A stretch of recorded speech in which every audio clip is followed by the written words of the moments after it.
You're listening to an Airwave Media Podcast. What does Sputnik have to do with student loans? How did a set of trembling hands end the Soviet Union? How did inflation kill moon bases? And how did a former president decide to run for a second non-consecutive term? These are among the topics we deal with on the My History Can Beat Up Your Politics podcast. We tell stories of history that relate to today's news events. Give a listen. My History Can Beat Up Your Politics, wherever you get podcasts.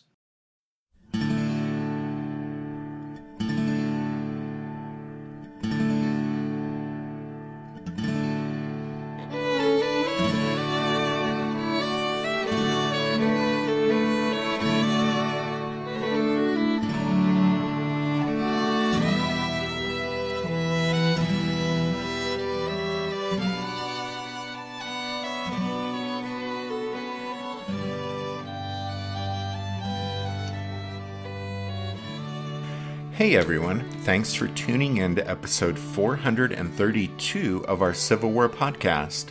I'm Rich. And I'm Tracy. Hello y'all. Welcome to the podcast.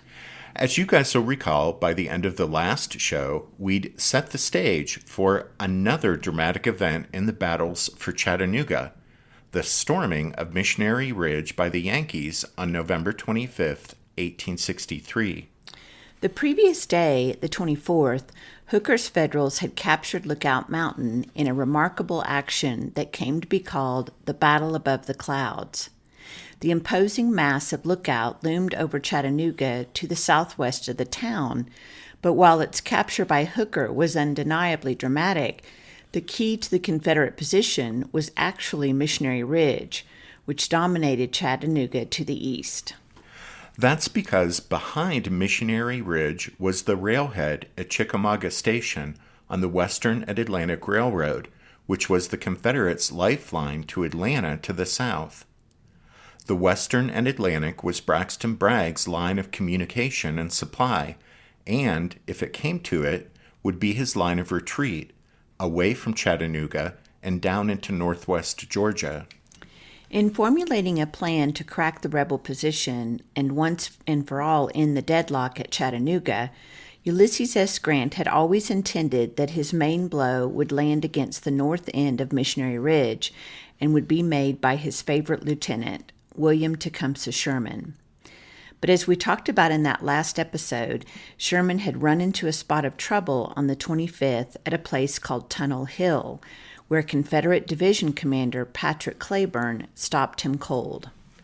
With Sherman's attack stalled at Tunnel Hill at the north end of Missionary Ridge on the Confederate right, Grant's plan suffered another setback when his strike against Rossville Gap to the south on the Confederate left ran into trouble when Hooker's advance was delayed for hours after Fighting Joe reached Chattanooga Creek and discovered that the rebels had burned the bridge there. Ulysses S. Grant had grown increasingly frustrated as the day wore on. Sherman's attack on the north end of Missionary Ridge was late getting started and then appeared to be making little headway. To the south, Hooker's movement against the Confederate left was also stalled, while a new bridge was built across Chattanooga Creek. Grant, along with George Thomas, was positioned on Orchard Knob, the 100-foot hill that stood almost alone in the otherwise flat ground between Chattanooga and Missionary Ridge. Thomas's troops had seized Orchard Knob 2 days ago, on the 23rd. About 2 o'clock on the afternoon of the 25th, Grant was hungry and walked down Orchard Knob's reverse slope for a bite to eat. After having lunch and smoking a cigar, Grant made his way back to the hilltop, having been gone about half an hour. What he saw upon his return shocked him to his core. Visible on the west face of Tunnel Hill were Sherman's men, and although before lunch they had been positioned on the side of the ridge, now they could be seen falling back down the slope in disarray. With Hooker's advance against the rebel left delayed, and Sherman's attack on the enemy right in trouble, and given the amount of daylight remaining on this late November afternoon, Grant immediately realized he had to do something. He turned to Brigadier General Thomas Wood, one of George Thomas's division commanders, and noted that Sherman had run into difficulty, and perhaps something should be done to help him.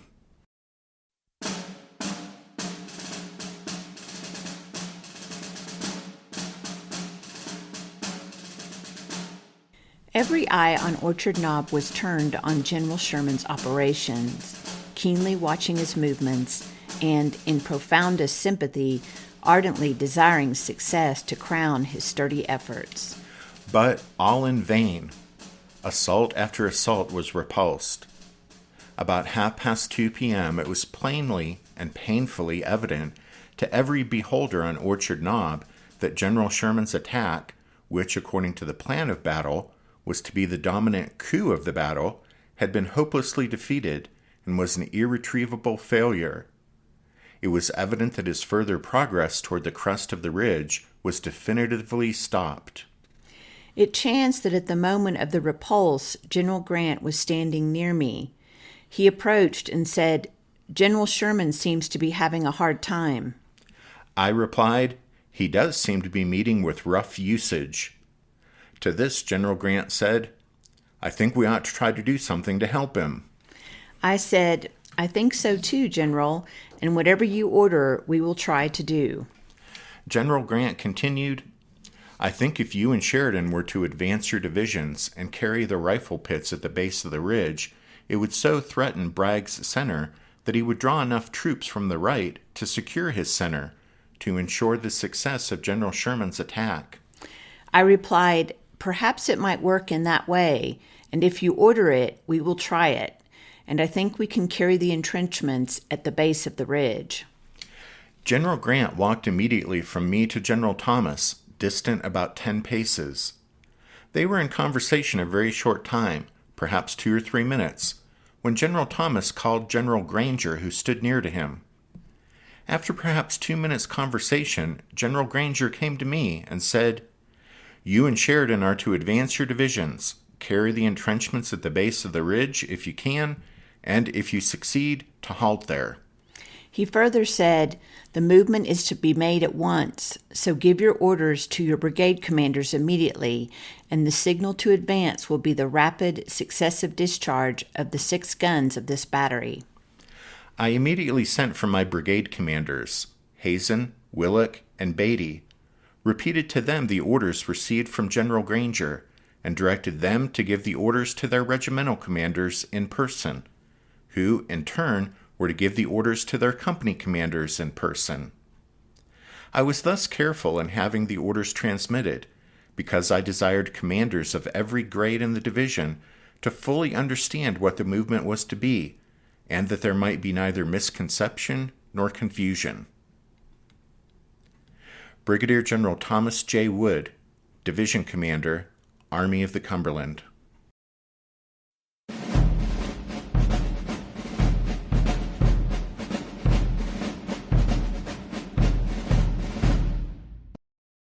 To the previously idle troops of George Thomas's command, the sudden shouted orders to fall in about 3 p.m.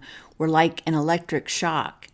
Men began to unstack muskets, and regiments soon began to move over the breastworks and come into line out in the open ground facing Missionary Ridge. Orders had come down through each division headquarters, conveyed verbally by staff officers, since the need for haste allowed no time for written orders. The instructions that went out to the various brigades were therefore, in many cases, unclear and imprecise, since the staff officers delivering the verbal orders didn't clearly understand the objective of the attack themselves. Some brigade commanders believed they were to advance across the open ground to the enemy's line of rifle pits and halt there at the base of the ridge. Others were told only to advance. In the rush and confusion, some units failed to get any orders at all. As their men formed up, some officers sought more precise instructions. For example, the lieutenant colonel of the 15th Ohio asked Brigade Commander August Willock where the regiment should halt once it started its advance. Willock, unsure himself, replied, "I don't know. At hell, I expect." 4th Corps Commander Gordon Granger had remained on Orchard Knob, trusting to his staff officers and others to arrange the details of the movement. Even though his troops made up nearly 2/3 of the force that would make the advance, Granger was focused on making the arrangements for the firing of the 6 artillery pieces whose firing would signal the start of the assault. According to one source, Grant became so impatient that he strode over to Granger and barked, "If you will leave that battery to its captain and take command of your corps, it will be better for all of us." Finally, Granger received word that all units were formed up and in line of battle, ready to advance. At 3:40, he gave the order, and the 6 cannon fired in quick succession, jolting everyone into action. As they had 2 days previously when they'd captured Orchard Knob, the men of the Army of the Cumberland now, once again, put on a grand show. Ranged in neat parade ground ranks, some 24,000 men in the 4 divisions of Absalom Baird, Thomas Wood, Phil Sheridan, and Richard Johnson advanced under waving flags. From the crest of Missionary Ridge and from the rifle pits at the base of the ridge, thousands of Confederates watched in awe as the more than 2-mile-long line of Federals started forward. One of the watching Confederates, Sergeant Charles Hemming of the 3rd Florida, later recalled, quote, "We looked out on the plain, and with the precision of a dress parade, their magnificent army came into view. The officers, all superbly dressed, pranced out on their high-mettled chargers.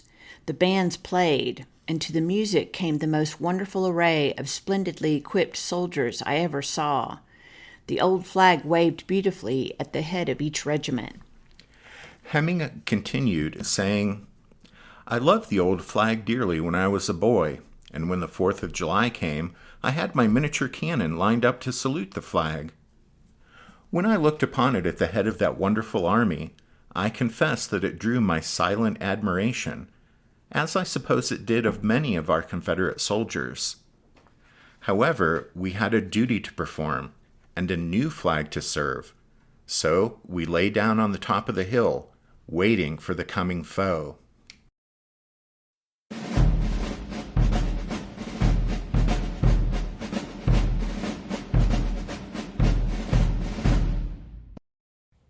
What's something you learned in history class that you feel wasn't the whole truth? Better yet, what's something you didn't learn at all that was omitted completely? That's what I'd like to call redacted history. I believe that all history, no matter how good or bad, needs to be told. There are wars, massacres, battles, and entire historical events that are just not in our school's history books. Have you ever heard of Mary Bowser? I didn't think so. My name is Andre White, the host of the Redacted History Podcast, the place where history's forgotten events, heroes, and villains get their story told, one episode at a time. So come huddle around the campfire with me and get ready to hear the stories that you were robbed of. And get comfortable. We're going to be here a while. The Redacted History Podcast. Real history never dies. Stream the Redacted History Podcast on Apple Podcasts, Spotify, or wherever else you get your podcasts. Did archaeologists discover Noah's Ark? Is the rapture coming as soon as the Euphrates River dries up? Does the Bible condemn abortion? Don't you wish you had a trustworthy academic resource to help make sense of all of this? Well, I'm Dan Beecher, and he's award-winning Bible scholar and TikTok sensation Dr. Dan McClellan, and we want to invite you to the Data Over Dogma podcast, where our mission is to increase public access to the academic study of the Bible and religion, and also to combat the spread of misinformation about the same. But, in a fun way. Every week we tackle fascinating topics, we go back to source materials in their original languages, and we interview top scholars in the field. So whether you're a devout believer, or you're just interested in a clear-eyed, deeply informed look at one of the most influential books of all time, we think you're going to love the Data Over Dogma podcast, wherever you subscribe to awesome shows.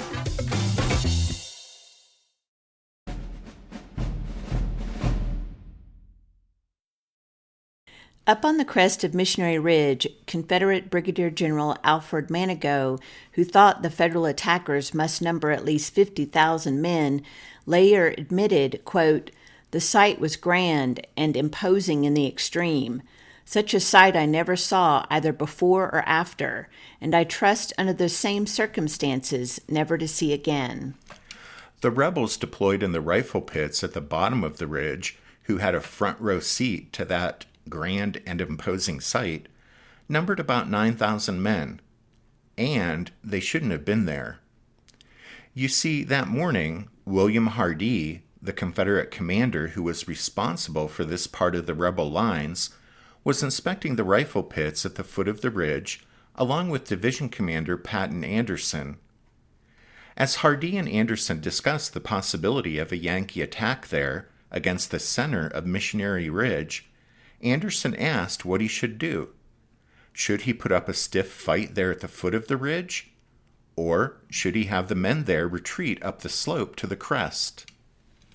If we rewind the tape 2 days to the evening of the 23rd, Hardee's instructions at that time were for half of Anderson's division to occupy the crest of Missionary Ridge, while the other half manned the rifle pits at the foot of the ridge. At that time, there were no prepared defenses along the crest, so on the 24th, Hardee assigned an engineer officer to lay out a line. Despite a shortage of tools, Anderson's men felled trees and used them to build up a breastwork. In addition, Hardee ordered all the artillery removed from the lower slopes and repositioned along the crest at various spots. And so, clearly, in the event of a major Federal attack, Hardee wanted to fight for Missionary Ridge from the high ground. And so on the morning of the 25th, when Anderson asked for specific instructions, Hardee told him that the troops down below in the rifle pits weren't to stay put and defend against a major assault, but were to retire up the slopes, skirmishing as they went. At the crest, they would join their comrades in the breastworks to defend the top of the ridge. Those new instructions were issued on the morning of the 25th, but as it turned out, once the Federals started to advance that afternoon, there would be no small amount of confusion in the Confederate ranks there at the base of the ridge, since some units didn't get the new orders, and then in the noise and chaos, many men didn't hear the order to withdraw when it was given.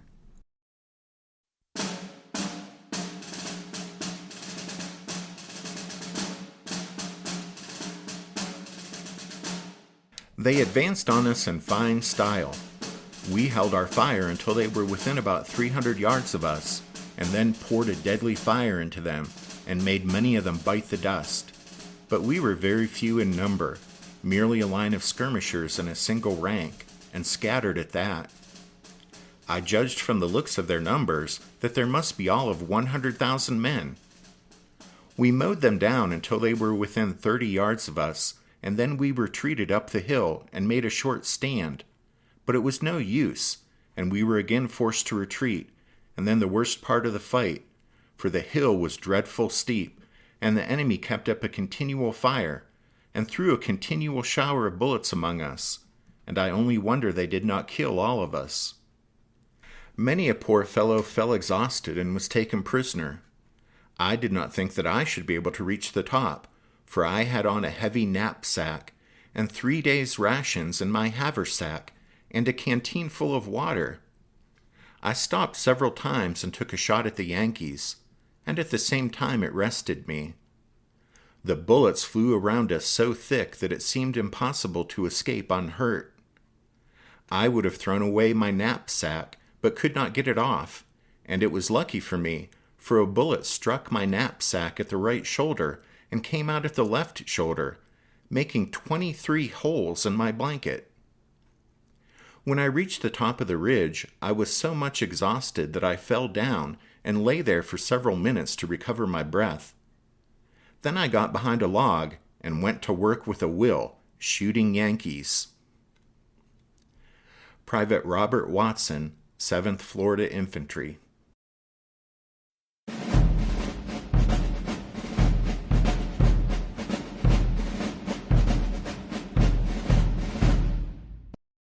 From the top of the ridge, Alfred Manigault thought the sight of the 24,000 Federals advancing across the open ground toward the foot of Missionary Ridge, quote, was grand and imposing in the extreme. And as you just heard, Private Watson, there at the base of the ridge, admitted, quote, they advanced on us in fine style. But while all of that sounds grand and cinematic, in reality, as the Yankees drew closer, there was a wild scene of confusion among the Confederates holding the rifle pits at the foot of the ridge, as some rebels promptly departed and started scrambling up the slopes, while others stayed put, not knowing what to do. The Confederates who stayed put were killed or captured, while those who retreated were now forced to scramble 300 to 400 yards up the steep slope to reach the crest, all while under heavy fire. Many rebel soldiers threw away knapsacks, blankets, even their muskets to move faster up the slope. Most of the troops who made the scramble to the crest were, according to one eyewitness, quote, exhausted, demoralized, and unmanageable. Manigault said that after the hurried, stressful climb, many who reached the top were simply, quote, broken down. While those who made the climb were enduring that ordeal, the Confederate infantry and artillerymen atop the ridge were frustrated and dismayed at the unfolding situation. In many spots, the cannon couldn't be fired directly at the Yankees below because their muzzles couldn't be depressed far enough. Even worse, in many instances, the rebel infantry on the crest found they couldn't simply cut loose because of the fear of hitting their own comrades who were scrambling up the slopes. Hardee must have been appalled. He had envisioned an organized, effective defense as the troops below withdrew to the crest, where they would join the main line of resistance. But instead, now, all was chaos and confusion. To the advancing ranks of blue-coated Federals, seeing the slopes of Missionary Ridge suddenly filled with fleeing rebels was incredible. Even better, many of the enemy soldiers abandoned their works at the base of the ridge without firing a shot. A lot of Federal units raced swiftly ahead and occupied the mostly empty rifle pits with minimal fighting. Despite Private Watson's recollection that he and his fellow Floridians mowed down the advancing Yankees, it was actually incredibly easy for the Federals.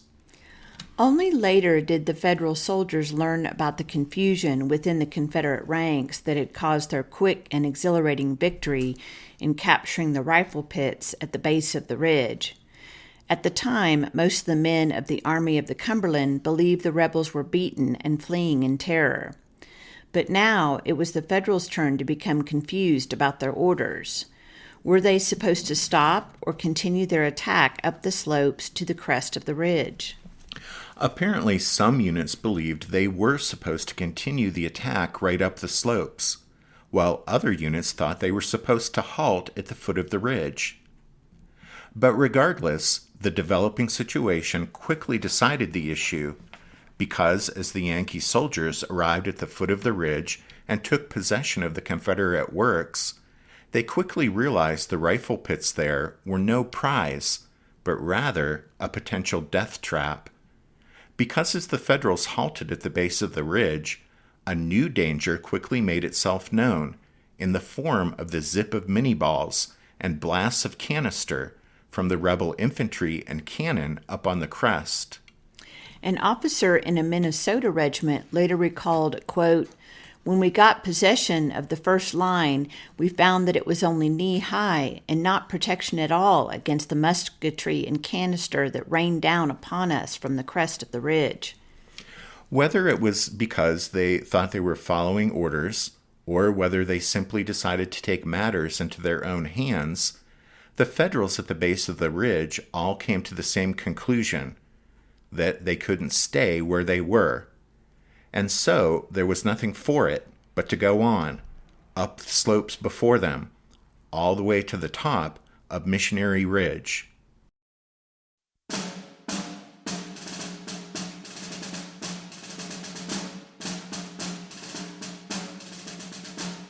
On the afternoon of the 25th, our brigade joined in the assault on the ridge. Our alignment was not very good after we got on the double quick. This explains why no general officers got across that valley to stop us at the rifle pits at the foot of the ridge, because we just ran away from them.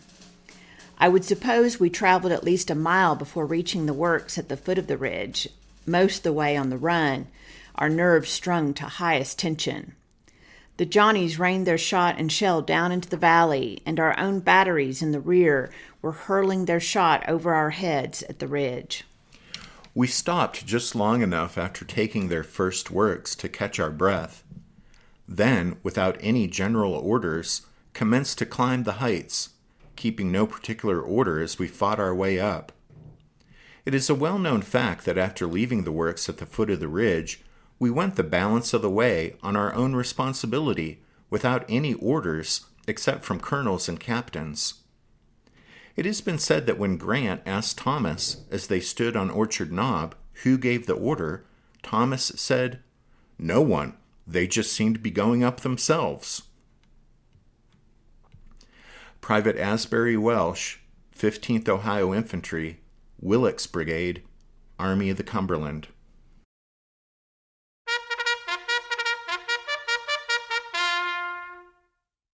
That means it's time for this episode's book recommendation, and our recommendation this time is Voices of the Civil War, Chattanooga, by the editors of Time Life Books.